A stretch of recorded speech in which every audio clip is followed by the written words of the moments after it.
Hello दोस्तों, आप सभी को पीके एजुकेशन में स्वागत है। कल हम लोग ने सेट नंबर 1 देख लिए थे। आज सेट नंबर 2 देखना है।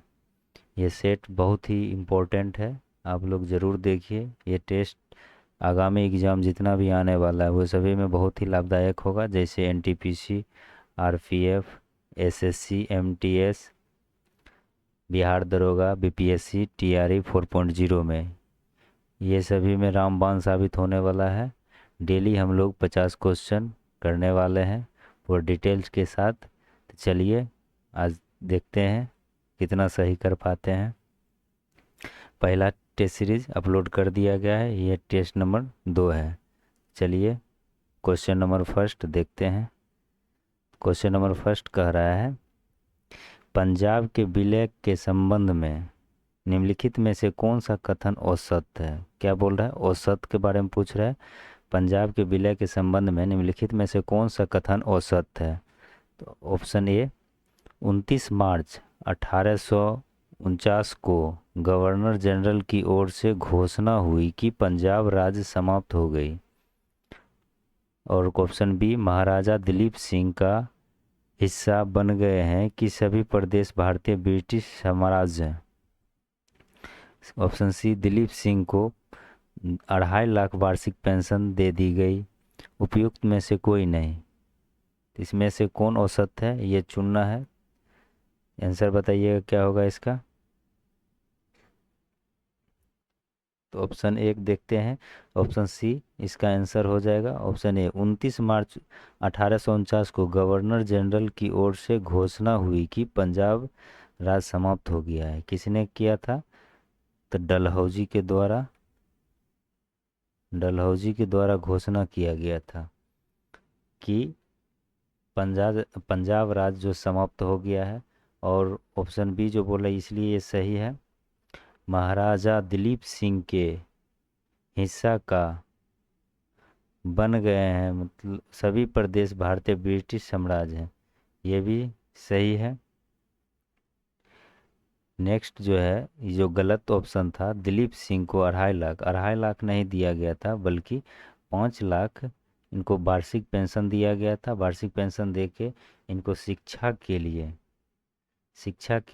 ग्रहण करने के लिए लंदन भेज दिया गया था। वार्षिक 5 लाख दिया जाता था।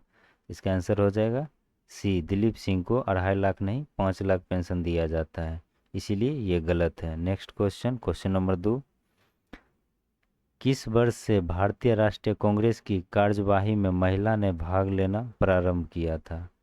1885, 1889, 1900, 1917।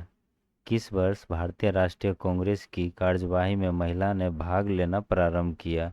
1885, 1889, 1900, 1917। क्या हो जाएगा इसका आंसर? इसका आंसर हो जाएगा 1889। 1889 में मद्रास अधिवेशन, बम्बई नहीं मद्रास, मद्रास अधिवेशन में भाग लिया था। कौन महिला थी? तो महिला का नाम था कादम्बनी। कादम्बनी महिला थी जो जिन्होंने मद्रास अधिवेशन में भाषण दिया था। और ये अध्यक्षता कौन अधिवेशन में किए थे? तो अध्यक्षता जो किए थे 1906 के कोलकाता अधिवेशन में अध्यक्षता किए थे। तो किस भारतीय राष्ट्रीय कांग्रेस की कार्यवाही महिला भाग कब लिए थे? 1889 में मद्रास अधिवेशन में। इस मद्रास अधिवेशन में इसने भाषण दिए थे। किसने? कादम्बनी ने। और 1906 में इन्होंने कोलकाता अधिवेशन का अध्यक्षता किए थे। 1885 में कांग्रेस का स्थापना हुआ था 1885 में। नेक्स्ट क्वेश्चन, निम्नलिखित में कौन सा आधुनिक भारतीय इतिहास में घटनाओं की सही कालानुक्रम में इंगित करती है? ऑप्शन एक, option B, option C, D देख लीजिएगा। मार्ले मिंटो सुधार कब हुआ था? तो मार्ले मिंटो सुधार जो था 1909 में हुआ था। और गांधी इरविन समझौता कब हुआ था? 1931 में। अगस्त प्रस्ताव कब हुआ था? तो अगस्त प्रस्ताव जो था 8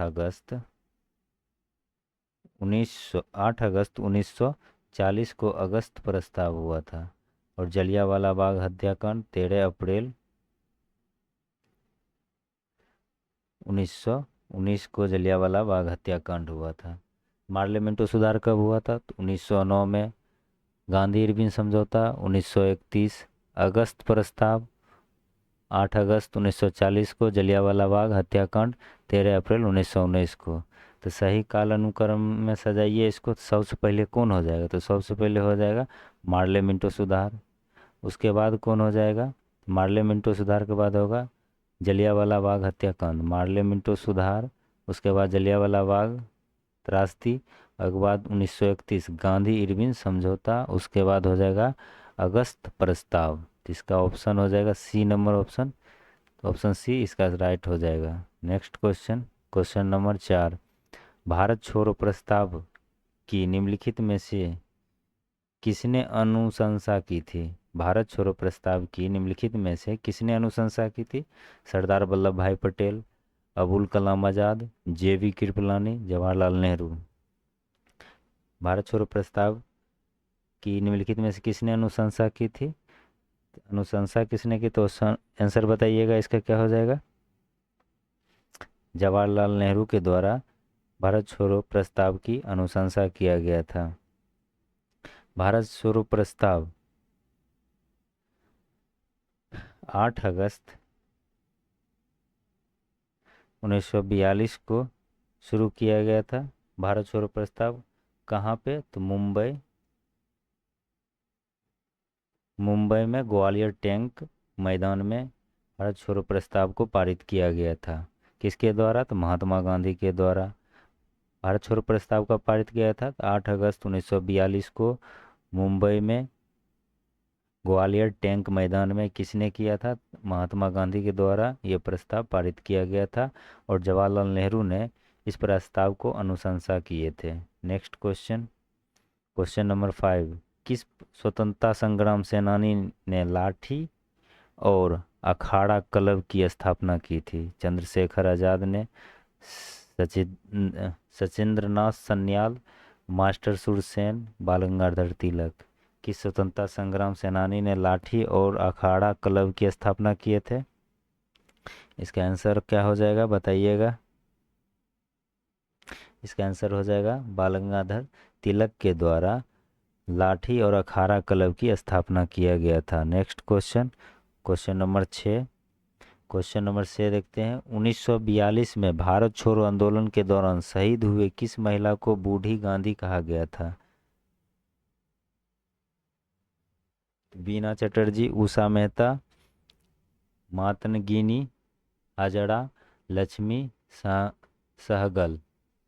कौन हो जाएगा? तो इसका आंसर हो जाएगा मातनगिनी हजारा। मातनगिनी हजारा जो था भारत छोड़ो आंदोलन के दौरान शहीद हुई एक महिला बूढ़ी गांधी कहलाई थी। Next question, question number 7।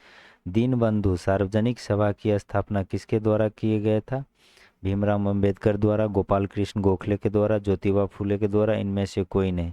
Deenbandhu सार्वजनिक सभा की स्थापना किसके द्वारा किया गया था? तो दीनबंधु सार्वजनिक सभा की स्थापना ज्योतिबा फूले के द्वारा किया गया था। कहाँ में किया गया था दीनबंधु सार्वजनिक सभा की स्थापना? तो पूना में किया गया था। कब? 1884 में दीनबंधु सार्वजनिक सभा की स्थापना ज्योतिबा फूले के द्वारा पूना में 1884 में किया गया था। Next question, question number 8।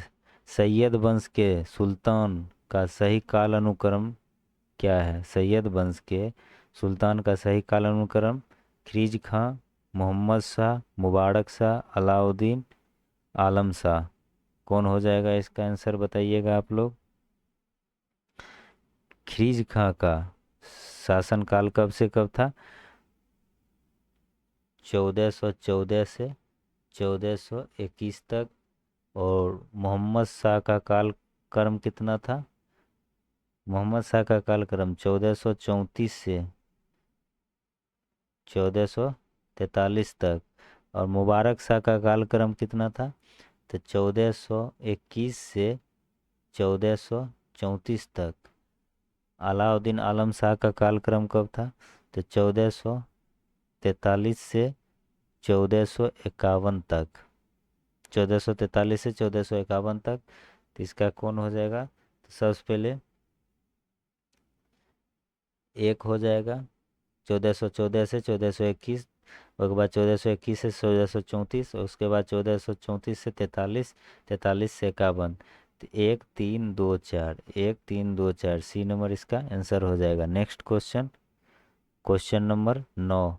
Rudrama के संदर्भ में निम्नलिखित कथनों पर विचार कीजिए एवं उसके बारे में सही कथन चुनिए। रानी रुद्रमा वारंगल के काकतीय वंश की चौथी स्वतंत्रता शासिका थी, और मध्ययुगीन काल के संदर्भ में SARAIS शब्द का अर्थ।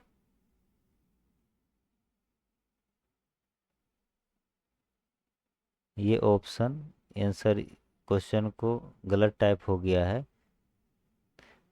क्वेश्चन ये देख लेते हैं, मध्ययुगीन भारत के संदर्भ में SARAIS शब्द का अर्थ क्या है?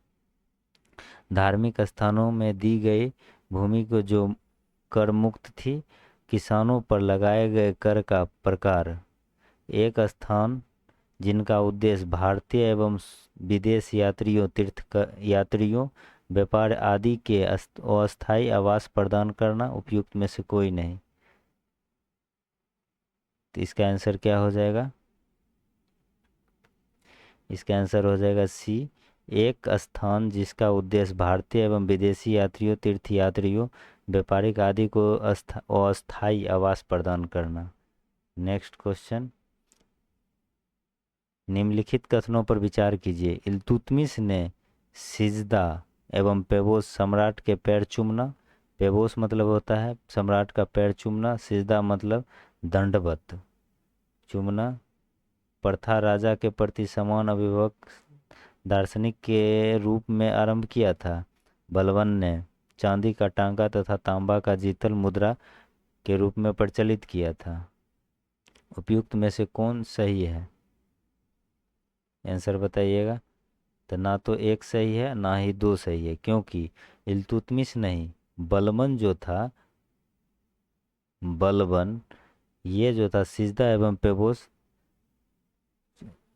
चालू किया था, और चांदी का टांका एवं तांबा का जीतल जो था, बलबन नहीं, शेरशाह सूरी के द्वारा चलाया गया था। यही कारण ना तो एक सही है ना ही दो सही है। नेक्स्ट क्वेश्चन, निम्नलिखित में कौन गुप्तकालीन प्रशासनिक विभाजन का सही अनुक्रम है? भुक्ति विषय विस विधि ग्राम, विषय भुक्ति विधि ग्राम, विधि भुक्ति विषय ग्राम, भुक्ति विषय ग्राम विधि। इसका आंसर क्या हो जाएगा? इसका आंसर हो जाएगा भुक्ति विषय विधि ग्राम। ये क्या था? गुप्तकालीन प्रशासनिक विभाजन का सही अनुक्रम है। प्रशासनिक काल जो गुप्त काल में प्रशासनिक विभाग का, ये सभी रिलेटिव हैं। नेक्स्ट क्वेश्चन, निम्नलिखित में कौन सा मंदिर वास्तुकला की वेसर शैली का उदाहरण है? होयसल होयसल एक मिनट।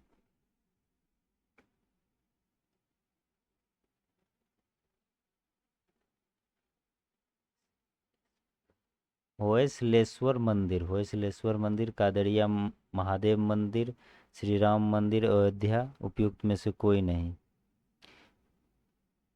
वेसर शैली कौन है? तो होयसलेश्वर मंदिर जो है वेसल शैली का उदाहरण है। कादरिया मंदिर कौन शैली में है? रथ शैली में है। कादरिया मंदिर जो है रथ शैली में है। और अयोध्या मंदिर, राम मंदिर कौन शैली में है? तो नागढ़ शैली में है। नागढ़ शैली में अयोध्या राम मंदिर है। Next question, question number 14। प्राचीन भारत के इतिहास के संदर्भ में भाभूति, हस्तमल तथा क्षेमेश्वर क्यों प्रसिद्ध थे? प्राचीन का भारत के इतिहास में संदर्भ में भाभूति, हस्तमल तथा क्षेमेश्वर क्यों प्रसिद्ध था? नाटक, दार्शनिक, जैन संत एवं मंदिर वास्तुकला। क्या हो जाएगा इसका आंसर? इसका आंसर हो जाएगा नाटक। नेक्स्ट क्वेश्चन, भारतीय संविधान की प्रस्तावना में उल्लेखित सही क्रम कौन सा है? बताइएगा, इसका आंसर क्या हो जाएगा? भारतीय संविधान की प्रस्तावना में उल्लेखित सही क्रम कौन सा है? इसका आंसर हो जाएगा बी, संप्रभुत्व संपन्न, समाजवादी, पंथ निरपेक्ष एवं लोकतांत्रिक। एक और जोड़ दीजिए, गणराज। ये सभी जो है भारतीय संविधान की प्रस्तावना में उल्लेखित है। संप्रभुत्व संपन्न, समाजवादी, पंथ निरपेक्ष, लोकतांत्रिक एवं गणराज। नेक्स्ट क्वेश्चन, पंचायती राज के संदर्भ में कौन सा कथन सत्य है? पंचायत समिति और जिला परिषद अध्यक्ष प्रत्यक्ष निर्वाचित सदस्यों से गठित होता है। पंचायत स्तर चुनाव लड़ने की न्यूनतम आयु 18 वर्ष होता है। पंचायती राज संस्थाओं का चुनाव राज्य चुनाव आयोग के पर्यवेक्षण में होता है। इसका आंसर क्या हो जाएगा? इसका आंसर हो जाएगा, सत्य कथन को चुनना है, ना कि गलत। पंचायती राज संस्थाओं का चुनाव राज्य चुनाव आयोग पर्यवेक्षण में होता है, क्योंकि पंचायती स्तर का चुनाव लड़ने के लिए न्यूनतम आयु 18 वर्ष नहीं बल्कि 21 वर्ष चाहिए। नेक्स्ट क्वेश्चन, ये सभी क्वेश्चन का पीडीएफ टेलीग्राम पे मिल जाएगा। टेलीग्राम चैनल का लिंक जो है इस वीडियो के डिस्क्रिप्शन में डाल दिया गया है। आप लोग लाइक एंड शेयर जरूर कीजिए। केंद्र, क्वेश्चन नंबर 17, केंद्र और राज्य के मध्य वैधानिक शक्तियों का बंटवारा किस अनुसूची में किया गया है? केंद्र और राज्य के मध्य वैधानिक शक्तियों का बंटवारा किस अनुसूची में किया गया है? तो 5वीं अनुसूची, 6ठी में, 8वीं में, 7वीं में, तो किस में किया गया है? केंद्र और राज्य के वैधानिक शक्तियों का बंटवारा जो है 7वीं अनुसूची में किया गया है।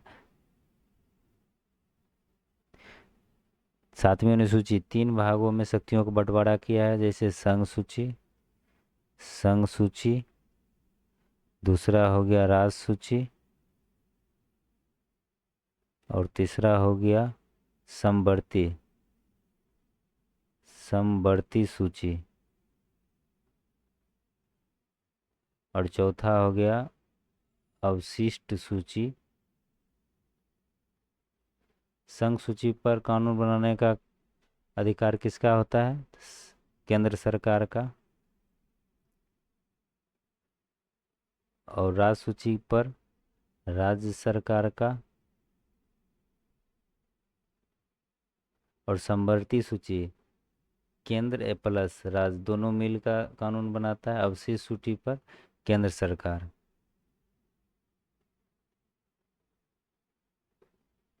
समवर्ती सूची 7वीं अनुसूची में 4 भागों में बांटा गया शक्ति का, संघ सूची, राज सूची, समवर्ती सूची, अवशिष्ट सूची।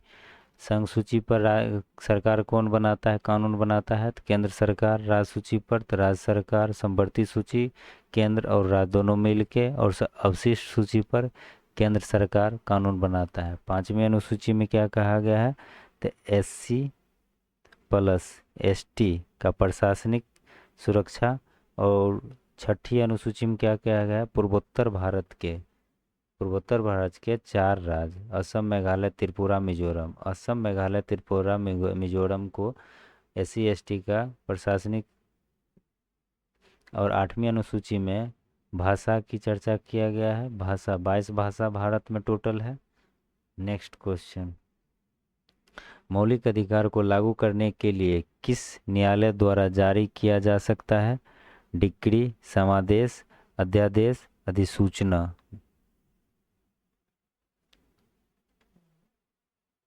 इसका क्या हो जाएगा आंसर? तो इसका आंसर हो जाएगा समादेश। नेक्स्ट क्वेश्चन, क्वेश्चन नंबर 19, प्राकृतिक पर्यावरण की रक्षा किस प्रकार के संवैधानिक अधिकार है? मौलिक कर्तव्य, मौलिक अधिकार, नीति निर्देशक तत्व, प्राकृतिक कर्तव्य। प्राकृतिक पर्यावरण की रक्षा किस प्रकार वैधानिक अधिकार है? तो मौलिक कर्तव्य हो जाएगा क्वेश्चन। आंसर इसका ए नंबर हो जाएगा, मौलिक कर्तव्य। मौलिक कर्तव्य भाग कितना में चर्चा है? तो भाग 4 के क में चर्चा है। अनुच्छेद 51 के क में चर्चा गया है मौलिक कर्तव्य का। मौलिक अधिकार भाग 3, भाग 3 में इसका चर्चा किया गया है। और अनुच्छेद अनुच्छेद जो है 12 से लेके 35, 12 से लेके 35 तक इसका चर्चा किया गया है। और नीति निर्देशक तक भाग 4, अनुच्छेद कितना से कितना चर्चा किया गया है? तो अनुच्छेद जो है 36 से लेके 51 तक नीति निर्देशक तत्व है। नेक्स्ट क्वेश्चन, भारत ध्वज संहिता के प्रावधानों के अनुसार भारतीय निकाय के मानकों को लागू करने के निम्नलिखित निकायों में से कौन सा प्रभावी है? गृह मंत्रालय, विदेश मंत्रालय, भारतीय मानक ब्यूरो, सुप्रीम कोर्ट। क्या हो जाएगा इसका आंसर? भारतीय मानक ब्यूरो के द्वारा। नेक्स्ट क्वेश्चन, क्वेश्चन नंबर 21, नीचे दिए गए 4 युग्मों में से कौन सा युग्म सही सुमेलित नहीं है? गलत पूछ रहा है, कौन सही नहीं है? 4 युग्म दिया हुआ है, कौन इसमें से सही नहीं है? शुष्क वन अनुसंधान संस्थान कहाँ है? तो देहरादून सही है। हिमालयन वन अनुसंधान संस्थान देहरादून नहीं, ये गलत है, ये हो जाएगा शिमला में। तो हम लोग को गलत पूछ रहा था, तो गलत बी नंबर आंसर हो जाएगा। शुष्क वन अनुसंधान संस्थान कहाँ है? जोधपुर में है, जोधपुर में। और वर्ष वन अनुसंधान संस्थान कहाँ है? जोराहट में। और उष्णकटिबंधीय अनुसंधान कहाँ है? जबलपुर में है। Next question, question number 22, Bharat में कोयला खनन की महत्वपूर्ण घटनाओं पर विचार कीजिए तथा उन्हें सही कालानुक्रम में व्यवस्थित कीजिए। रानीगंज में कोयला का प्रथम उत्पादन कब किया गया था? रानीगंज में कोयला का प्रथम उत्पादन जो था 1774 में चालू किया गया था। और कोल इंडियन लिमिटेड CIL की स्थापना, CIL की स्थापना कब किया गया था? तो 1975 में। और कोयला खदान का राष्ट्रीयकरण कब किया गया था? तो 1972 में किया गया था। और राष्ट्रीय कोयला विकास निगम NCDC की स्थापना कब किया गया था? तो 1956 में। तो देख लीजिए कौन हो जाएगा सबसे पहले। सबसे पहले 1 नंबर पे हो जाएगा रानीगंज कोयला का प्रथम उत्पादन है। 2 नंबर हो जाएगा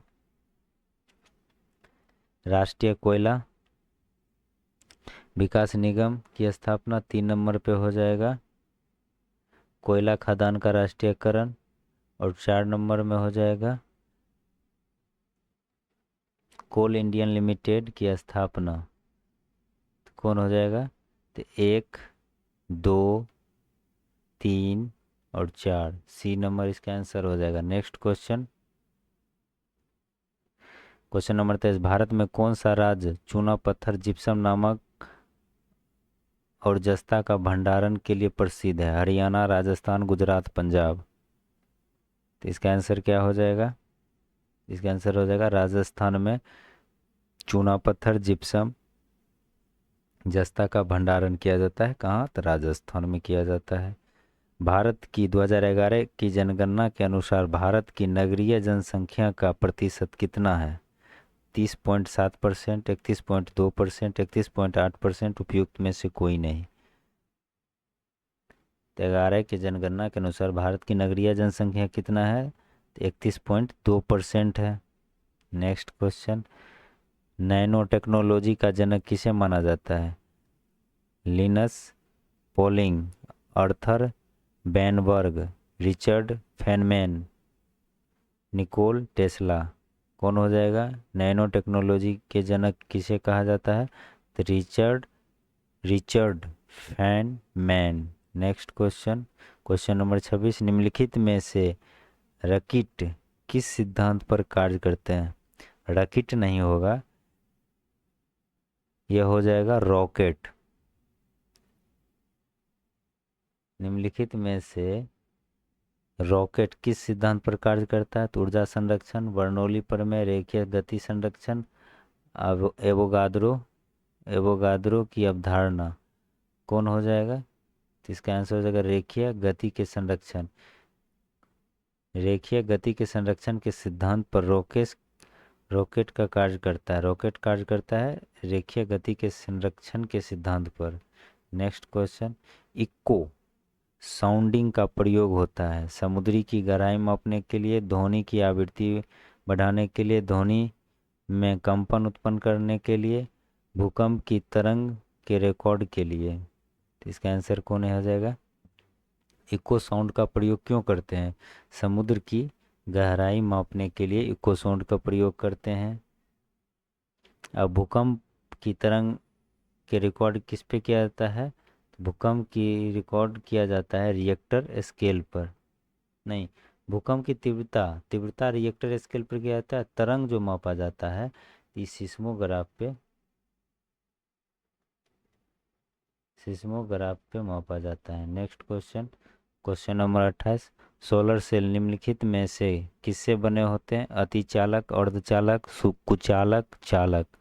सोलर सेल किससे बने होते हैं? तो अर्धचालक से बने होते हैं। नेक्स्ट क्वेश्चन, ऐसी वर्षा जिसमें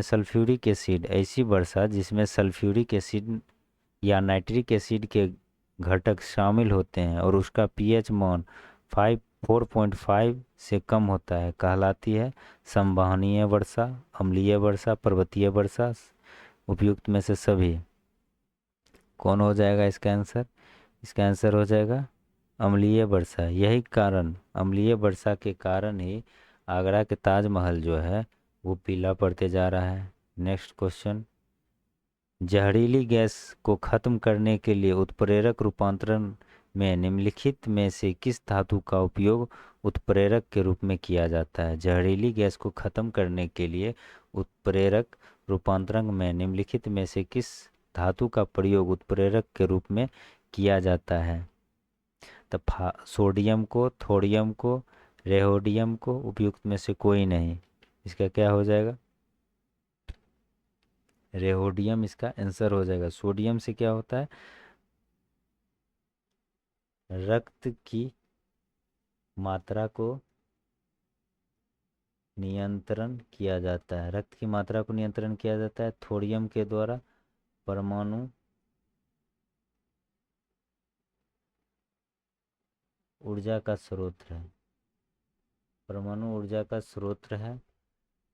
रेवेडियम जो है इसका उत्प्रेरक के रूप में किया जाता है। नेक्स्ट क्वेश्चन, क्वेश्चन नंबर 31, सूक्ष्म पोषक जो शर्करा के परिवहन सीए के उपयोग और कोशिका विभाजन में महत्वपूर्ण होता है। Phosphorus, boron, potassium, sulphur.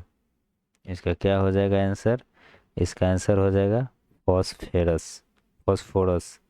Next question, किस खाद्य पदार्थ में सभी आवश्यक एमिनो अम्ल पाए जाते हैं? किस खाद्य पदार्थ में सभी आवश्यक एमिनो अम्ल पाए जाते हैं? तो मछली, अंडा, दाल, सब्जी। इसका आंसर क्या हो जाएगा? तो इसका आंसर हो जाएगा अंडा में सभी आवश्यक एमिनो अम्ल पाए जाते हैं। नेक्स्ट क्वेश्चन, निम्नलिखित युग में से कौन सा सुमेलित नहीं है? तो पेडोलॉजी, एंथोलॉजी, एंटोमोलॉजी, ट्रोफोलॉजी। बताइएगा कौन हो जाएगा आंसर इसका? इसका आंसर हो जाएगा ए, पेडोलॉजी। पेडोलॉजी किसका अध्ययन करता है? तो मृदा का अध्ययन करता है। पेडोलॉजी मृदा का अध्ययन करता है। पौधे के जीवाश्म का अध्ययन किसके द्वारा किया जाता है? तो पौधे के जीवाश्म का अध्ययन जो होता है पैलेंटोलॉजी के द्वारा किया जाता है।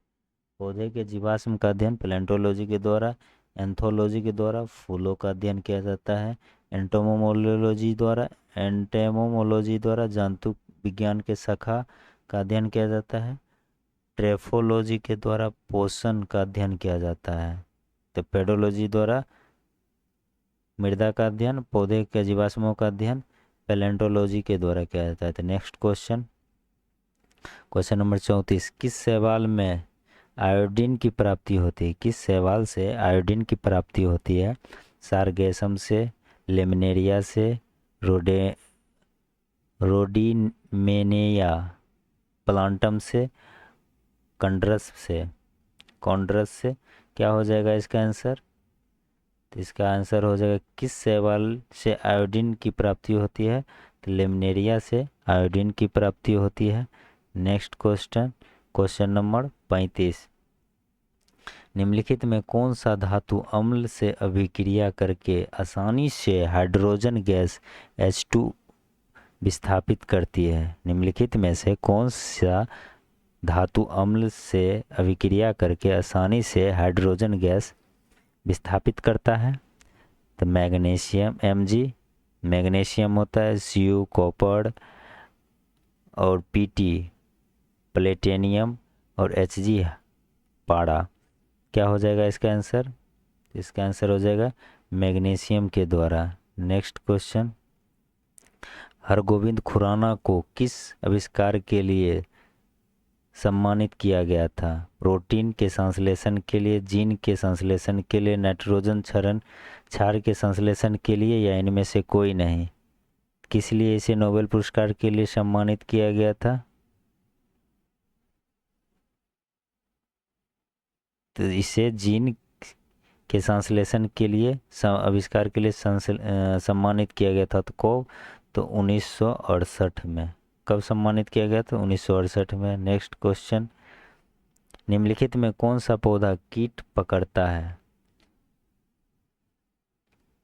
स्लाइलैक्स, निरियम, नेप्थेनिज, एकेसिया। कौन हो जाएगा इसका आंसर? बताइएगा कौन सा पौधा कीट को पकड़ता है? तो नेप्थेनिज पौधा जो है कीट को पकड़ता है। नेक्स्ट क्वेश्चन, निम्नलिखित में से किस विटामिन की कमी से सीलियक रोग होता है? सीलियक रोग होता है तो vitamin C, vitamin B12, vitamin E, vitamin K. कौन हो जाएगा? इसका आंसर हो जाएगा विटामिन B12 के द्वारा। विटामिन B12 का रासायनिक नाम क्या होता है? कोवलामिन इसका रासायनिक नाम हो गया। इसका रासायनिक नाम क्या हो जाता है? एस्कॉर्बिक अम्ल होता है इसका रासायनिक नाम। विटामिन ई का रासायनिक नाम टोकोफेरोल, रासायनिक नाम। विटामिन के का फाइलोक्विनोन। विटामिन सी का रासायनिक नाम एस्कॉर्बिक एसिड, और विटामिन B12 का कोबलामिन, और विटामिन ई का टेकोफेरोल, और विटामिन के का रासायनिक नाम फाइलोक्विनोन। नेक्स्ट क्वेश्चन, कोशिकाओं में मौजूद जेली जैसा तरल पदार्थ कहलाता है? जीव द्रव, बाह्य परद्रव, केंद्रक द्रव, कोशिका द्रव। इसका क्या आंसर हो जाएगा? कोशिकाओं में मौजूद जेली जैसी तरल पदार्थ पाया जाता है तो कोशिका द्रव कहलाता है। नेक्स्ट क्वेश्चन नंबर 40, पादपों की विभिन्न प्रजातियों के दीर्घकालीन संरक्षण की तकनीकी कौन सी है? Gene bank, in vitro gene bank, field gene bank, cryo bank. कौन हो जाएगा? इन विट्रो जीन बैंक इसका आंसर हो जाएगा। नेक्स्ट क्वेश्चन नंबर 41, पर्यावरण निष्पादन सूचकांक सर्वप्रथम कब जारी किया गया था? पर्यावरण निष्पादन सूचकांक सर्वप्रथम कब जारी किया गया था? तो 2002 में जारी किया गया था। नेक्स्ट क्वेश्चन, बढ़ती शहरी रोजगार के परिक्षेप परिक्षेप परिप्रेक्ष्य में ग्रामीण शहरी पलायन से संबंधित विरोधाभास की निम्नलिखित में से कौन सा मॉडल व्याख्यात करता है? Solow model, Vakil of Brahmanand model, Lewis model, Harris Todaro model. कौन हो जाएगा इसका आंसर? तो हैरिस टोरो मॉडल के द्वारा व्याख्या किया जाता है। नेक्स्ट क्वेश्चन, सूची 1 को सूची 2 से मिलाइए। एक बगल चित्रकारी है, एक बगल चित्रकारी है और दूसरे बगल राज है। तो मधुबनी पेंटिंग किस राज्य से संबंधित है? तो बिहार से मधुबनी पेंटिंग संबंधित है। और लेपाक्षी कहाँ से संबंधित है? तो लेपाक्षी जो है आंध्र प्रदेश से संबंधित है। पट्टी चित्र कहाँ से संबंधित है? तो पट्टा चित्र जो है ओडिशा से संबंधित है। और वर्ली कहाँ से है? तो महाराष्ट्र से है। वर्ली कहाँ से है? तो महाराष्ट्र है। इसका आंसर क्या हो जाएगा? 4 3 1 2, 4 3 1 2, 4 3 1 2, डी नंबर इसका आंसर हो जाएगा। नेक्स्ट क्वेश्चन, फिलिप्स वक्र निम्नलिखित में से किसके मध्य संबंध स्थापित करता है? कर एवं मुद्रास्फीति एवं बेरोजगारी, मुद्रा आपूर्ति एवं कुल मांग, उत्पादन का मूल्य और लागत। क्या हो जाएगा इसका आंसर? तो इसका आंसर हो जाएगा मुद्रास्फीति एवं बेरोजगारी। नेक्स्ट क्वेश्चन, सूची 1 को सूची 2 से सम्मिलित कीजिए। एक बगल है कोयला आधारित बिजली संयंत्र, एक बगल है राज्य में अवस्थित। तो कहलगांव किस राज्य में स्थित है? कहलगांव जो है बिहार में स्थित है। खारगोन कहाँ है? खारगोन जो है मध्य प्रदेश में स्थित है। कोरबा कहाँ है? तो कोरबा जो है छत्तीसगढ़ में है। और गुडगी कहाँ है? कर्नाटक में है। तो कौन हो जाएगा इसका आंसर? 2 1 4 3, 2 1 4 3, 2 1 4 3, 2 1 4 3, डी नंबर इसका आंसर हो जाएगा। नेक्स्ट क्वेश्चन, निम्नलिखित जोड़ों में से कौन सा जोड़ा सही सुमेलित नहीं है? Adam Smith wealth of nation book है, Adam Smith wealth of nation, J.M. Keynes general theory of employment interest and money, option C Gunnar Myrdal Asian drama, और Karl Marx principle of political economy and taxation. क्या हो जाएगा इसका answer? तो D number इसका answer हो जाएगा। गलत है, कार्ल मार्क्स ने ये नहीं लिखा था। Principle of polytechnic economy and taxation किनका रचना था? तो ये जो था डेविड रिकॉर्डे इसका रचना था। नेक्स्ट क्वेश्चन, AFSPA पहली बार कहाँ लगाया गया था? तो मणिपुर, जम्मू कश्मीर, पंजाब में, 7 पूर्वोत्तर राज्य में। पहली बार कहाँ लगाया गया था? तो पहली बार कहाँ लगाया गया था? तो पूर्वोत्तर राज्य में लगाया गया था। कब लगाया गया था? पूर्वोत्तर भारत में कब लगाया गया था? पूर्वोत्तर भारत में जो था 1997 में लगाया गया था। नेक्स्ट क्वेश्चन, मोर भारत का राष्ट्रीय पक्षी कब घोषित किया गया था? मोर जो था भारत का राष्ट्रीय पक्षी कब घोषित किया गया था? तो 1959, 1961, 1965, 1963। मोर था भारत का राष्ट्रीय पक्षी 1963 में घोषित किया गया था। नेक्स्ट क्वेश्चन, भारतीय मुद्रा बाजार के अंतर्गत निम्नलिखित में से कौन शामिल नहीं है? सहकारी बैंक, वाणिज्य पत्र, भारतीय औद्योगिकी विकास बैंक, ट्रेजरी बिल। कौन हो जाएगा इसका आंसर? इसका आंसर हो जाएगा भारतीय औद्योगिक विकास बैंक। भारतीय मुद्रा बाजार के अंतर्गत शामिल नहीं है। बाकी ये सहकारी बैंक, वाणिज्य पत्र बैंक, ट्रेजरी बिल ये सभी जो है भारतीय मुद्रा बाजार के अंतर्गत आता है। नेक्स्ट क्वेश्चन, आज का लास्ट क्वेश्चन है, पोचमपल्ली किसके लिए प्रसिद्ध है? नृत्य के लिए, शराब के लिए, बुनाई के लिए, ये सभी के लिए। पोचमपल्ली किस लिए प्रसिद्ध है? तो पोचमपल्ली जो है बुनाई के लिए प्रसिद्ध है। आज टोटल हम लोग 50 क्वेश्चन देखे हैं। आप लोग कमेंट में ज़रूर बताइएगा कितना आंसर कर पाए हैं, और नेक्स्ट वीडियो आने वाला है वो आप लोग अच्छा से देखिए, क्योंकि एग्ज़ाम में ये ऐसा ही क्वेश्चन आने वाला है। तो आप लोग लाइक एंड शेयर ज़रूर कीजिएगा ताकि मोटिवेशन मिलता है। आप लोग टेलीग्राम ग्रुप से ज़रूर ज्वाइन कर लीजिएगा, वहाँ पे पीडीएफ अपलोड कर दिया जाता है। थैंक यू, धन्यवाद।